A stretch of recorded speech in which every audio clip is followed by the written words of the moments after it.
Hey Doc, is this thing even on? Yes, it should be recording already. I just forgot to take the lens cap off. Oh, okay, gotcha. Thank you again for agreeing to record our sessions.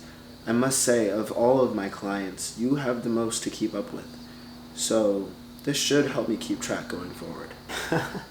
Don't know how to take that exactly, but no problem, Doc. As long as I get the footage at the end, I think I'm good. Of course, I'm sure you'll put it to good use. Alrighty then, so Mitchell, is there anything you want to talk about in particular today? Doc, do you think we can make life imitate art? What do you mean? Well, I watched Superman last week, and I think I finally get it. Get what? Being a Superman fan. Okay. I mean, for all intents and purposes, Superman's like a god among men. He's overpowered to the max, and what, I'm supposed to like him because he's dope? Like, that just sounds so boring to me. Where are the stakes? Like, the only stakes lie in whether or not Clark Kent can keep his cool under pressure. So you don't like Superman conceptually? It's not that I don't like him, it's that I'm disinterested. And to me, that's worse. But something's changed, hasn't it? Actually, yeah. I think I really like Superman now. Or at least this version of him. And it's not because he's cool. It's because he's actually very lame. Was that a hook?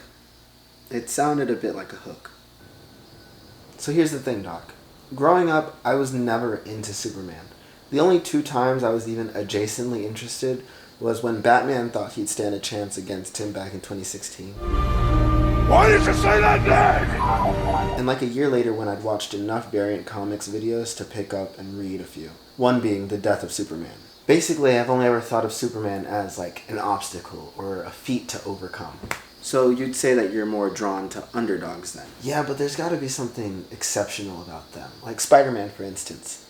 He's probably not the strongest hero in the Marvel Universe.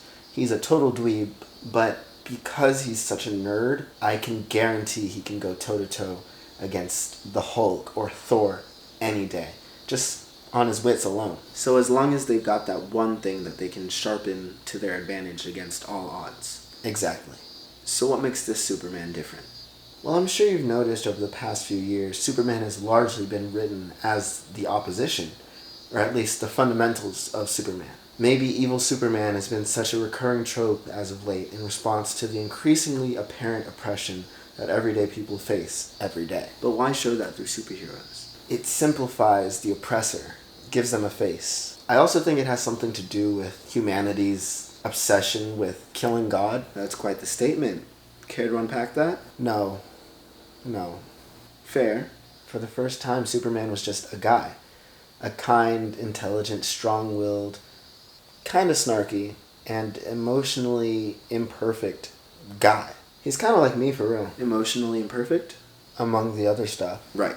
Something I really appreciated in this movie was how much Superman screamed. People were going to die! It was a bit off-putting at first, but not long after I realized how important that is to his character. How so? The way I see it, Clark Kent recognizes how different he is from everyone around him. His being an alien is public knowledge that is only public because he wanted to be honest to the people of Earth. And in his pursuit of doing the most good he can, his challenge is being able to do as much good as he can.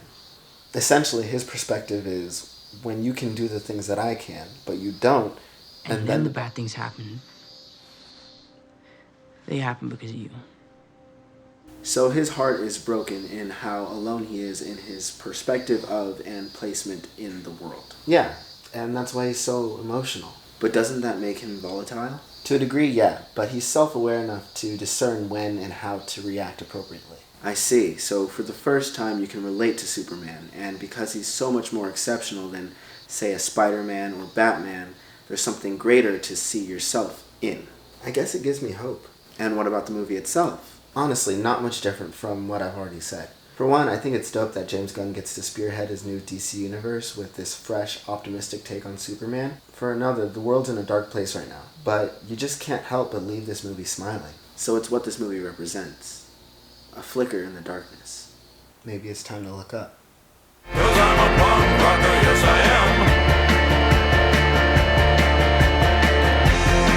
Well, I'm a punk rocker, yes I am.